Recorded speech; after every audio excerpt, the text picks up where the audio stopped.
Hi guys, welcome back to our virtual class.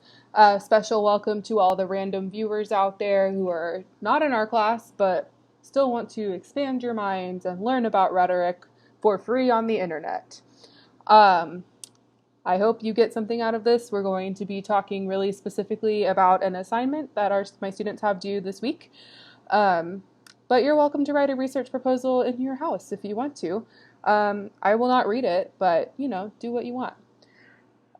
So first things first, I defended my thesis today, and I passed. No revisions. So I'm done. I get to graduate. It's all good. So thank you guys for all of your well wishes throughout this process. It's been great. So next, just to remind you, we're going to do class on Zoom instead of WebEx this week for Thursday, because you guys didn't like WebEx. That's fine. So make sure that you take the time to download Zoom, familiarize yourself with it ahead of time, just so that we can start class on time. I know there was some trouble getting programs running and all of that last time, which it happens, no worries. And I know we're still adjusting to life online, but just be sure that you give yourself enough time. That goes with turning in assignments as well. So as we have more assignments due each week for the rest of the semester, as usual, I recommend not waiting until right before the deadline to turn it in, because inevitably you will have computer problems, particularly with everything being online. There are more people on all the servers. There are more people trying to use every website, trying to turn stuff in and all that. So it's more likely that stuff is going to crash. And so if I were you, I would give myself a nice, few hours of padding so that you also have time to email me if something's going on, and it's not like, oh, this is due in an hour and you're just now emailing me, right? I understand that happens. If you are in that situation, please still email me and let me know. But, we know everything is due online. We know that there will inevitably be issues. So as you can, just try to get out ahead of those things. And of course, I will be understanding and accommodating as these issues happen, because it is outside of your control. But to the extent that you can, plan ahead. And before I get started talking about the research proposal assignment, I just want to remind everyone to keep your mind active and take care of yourself during this quarantine. Now is a great time to learn to play that instrument you always told yourself you were going to learn to play.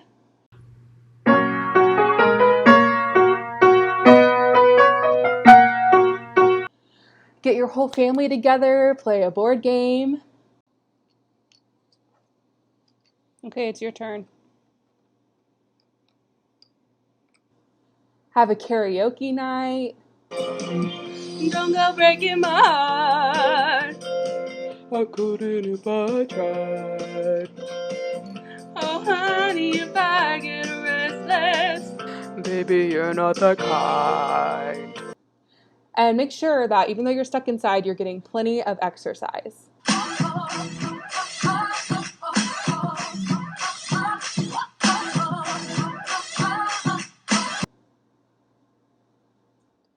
So thank you to everybody for getting SA2 turned in and for communicating with me throughout that process. I will get those graded ASAP so that you can schedule a grading meeting with me if you want to talk through comments and grades. Normally, those are not optional, right? I like to have a conference with you after each essay, but with our current circumstances, this will be optional. That I'm more than happy to conference with you. This is not me dismissing you. I have the time. This is because I don't want to pile more on you, since I know many of you are already feeling overwhelmed by the apocalypse. So the good news is that all we have left for this semester is the building blocks of Essay 3. So Essay 3 is going to be a policy paper, and you will support your policy with research. There are several pieces that you must submit. If you do not submit a piece, you cannot move on to the next piece. And if you do not complete Essay 3, you will not pass Essay 3. And if you do not pass Essay 3, you cannot pass this class. So I don't want to do that to you. If you have extenuating circumstances and need extensions, please talk to me. But do your very best to get everything turned in on time. It's going to make your life much easier. So there are several pieces of this paper that you must submit. The research proposal, a formal outline, an annotated bibliography, a presentation, a completed rough draft, which we will peer review, and of course the final draft. That is your final exam for this class. I will go over each of these assignments in detail with you Today I'm going to focus on the research proposal. That is due on Friday, April 3rd. So on the Canvas link on the syllabus calendar thing for today, the day that says research proposal, you will find the prompt for the research proposal, an article about how to write an abstract for an academic journal article, and a PowerPoint about the process of writing a research proposal. So the article about writing abstracts, it will help you kind of go through the process of asking yourself questions as you write and making sure that you're including the correct and necessary information in your research proposal. So please note that an abstract is not the same thing as a research proposal. So you're not going to follow every single guideline in that article because you're not writing an abstract. So don't feel like you have to condense it. In fact, if you only write the word limit that's on there, your research proposal will be too short. It's just to help you make sure that you have appropriate context, that you are, this is the one time I'm going to tell you, don't be citing things. This should be just all you brainstorming. Here's what I want to talk about. But do give that a read and just let it kind of inform your brainstorm. So there is a PowerPoint that I posted on Canvas that Dr. Walden sent out that is going to be kind of our pre-writing brainstorm time for the research proposal. So feel free to pull it up as I talk through the slides, pause the video as we go. I recommend having, a blank document or a pen and paper handy so that you can brainstorm along with me. And then we will talk about the prompt. So let's pull up the PowerPoint. And no, I don't want to update my apps right now. Okay, go away later. Okay, here we go. So the research proposal. What is a research proposal? You are probably asking yourself right now, because most of you have probably not written one before. Every time that I have mentioned this research paper in class, many of you either give me a blank stare, or if you're Kent, you go. So this is to help you get through those fears. It's going to be okay. It's broken down into tiny little bite-sized pieces. The first piece is a research proposal. So your research proposal is going to present the topic that you are going to pursue, the argument you think you're going to make, the background you have that will allow you to pursue this topic. So you're not married to this, right? If your argument changes as you do research and as you write the paper, that's fine. And that is most likely going to happen as you do the research, because most of you have probably never fully researched these kinds of topics before. So what does your research proposal have to accomplish? So you have to demonstrate that you have narrowed your topic to something manageable for an in-depth 10 to 12 page paper. So most of you are probably thinking, narrow to 10 to 12 pages, that's so long. So what we don't want to see is, I'm going to research racism. That is way too big of a topic, right? You have to be able to talk about it in depth for 10 to 12 pages. Those pages are going to cover the problem and your proposed solution. So really you have 5 or 6 pages to cover the problem. So think about it in those terms. This is going to require research. You need to think about it, and you need to have already read some about it. And it also must convince me that you have adequate background knowledge to pursue this topic.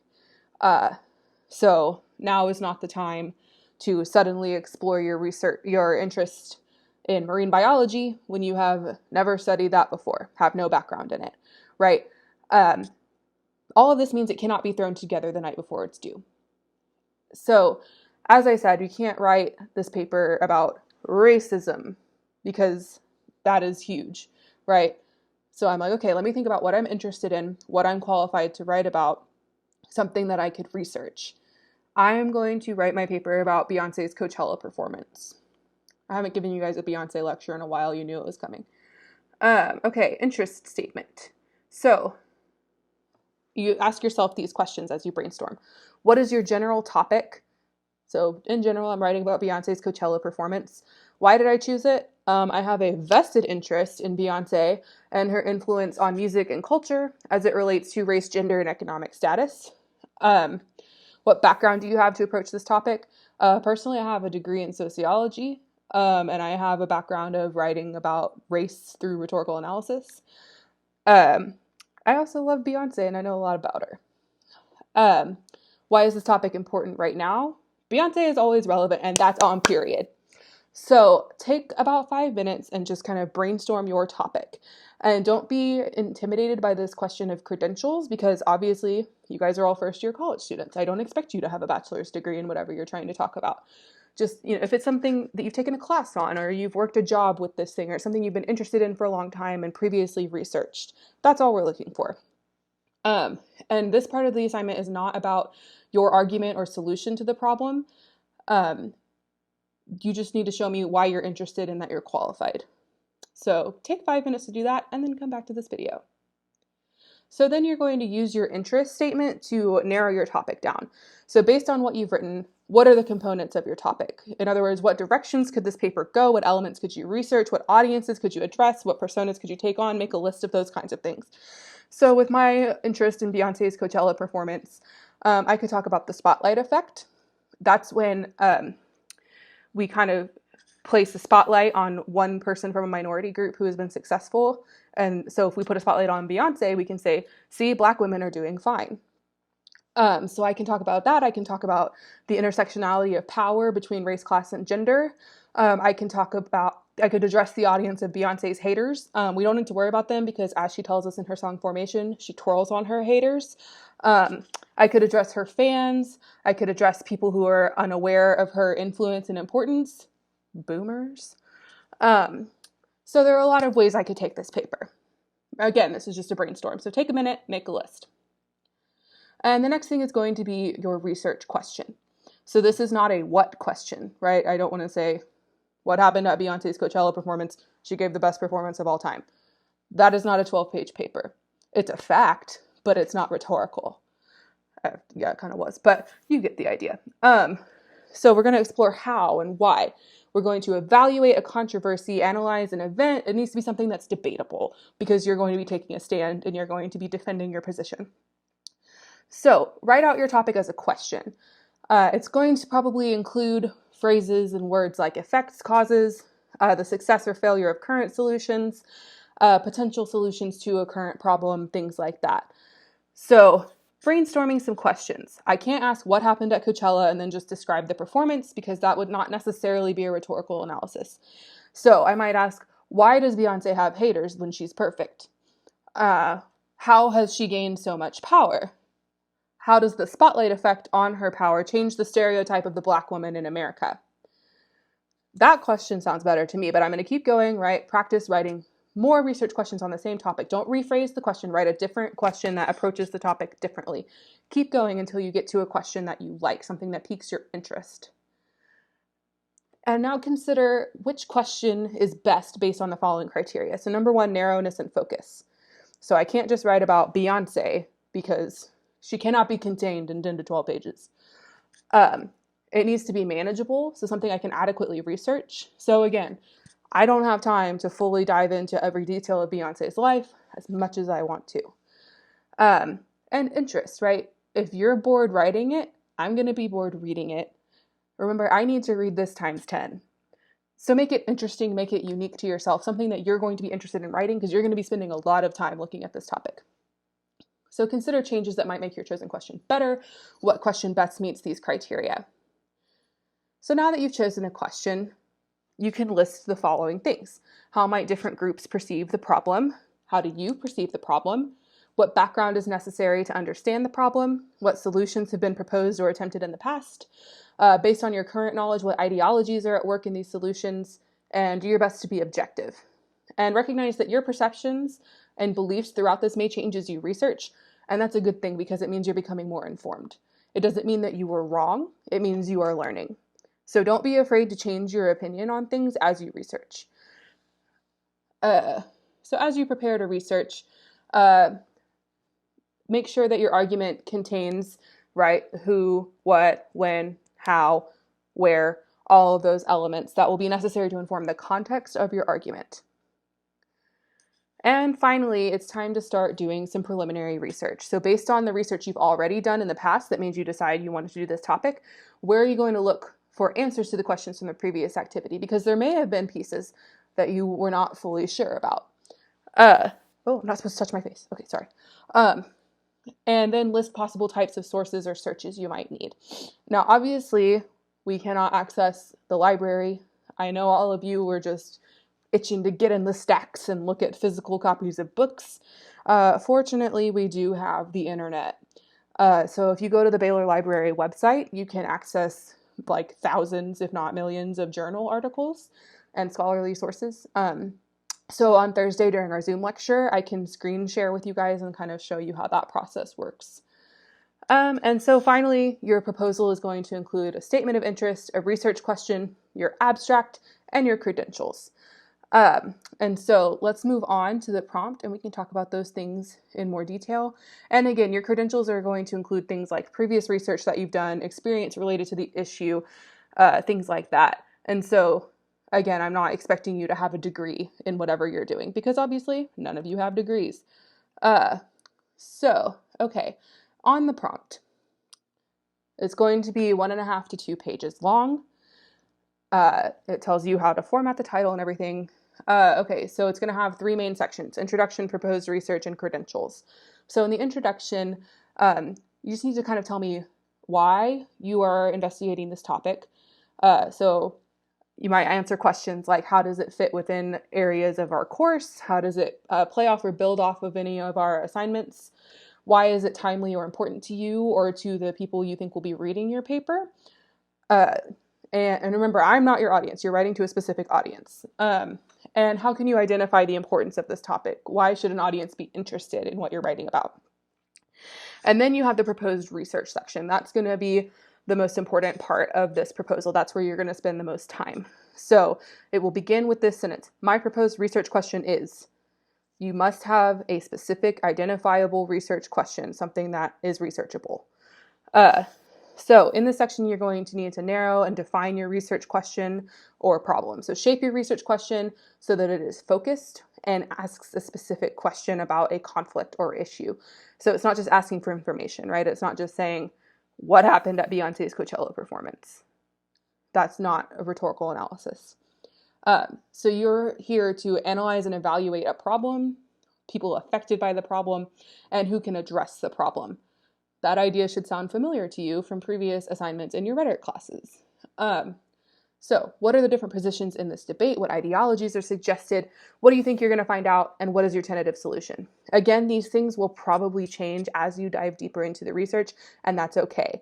I'm not going to come back and say, that's not what your proposal said, right? As we research, as we read, we're learning, our ideas are changing, and that's good.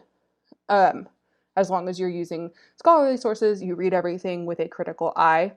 If you find a point of view that you've never come across before, guess what? There are a lot of point of views in the world that you've never come across before. There are a lot that I've never come across before, right? So if we read those with an open mind and they change our opinion, that's good. And finally, your credentials, as we've talked about. Why are you interested? How have you prepared for this study? Your background, etc. So again, this needs to be 1.5 to 2 pages. You need to fulfill the very clear requirements asked by the prompt, and it needs to be formatted, normal, double-spaced, Times New Roman, 12-point, that whole business. It needs to be readable sentences, grammatically correct, all of that fun stuff. So as you have questions, please email me, please ask me. You can ask me on Thursday in our Zoom class. And again, this is due Friday, April 3rd. Give yourself enough time to allow for computer issues. And please don't forget about the discussion board. The questions are going to look a little bit different this time because we're not answering questions about a reading.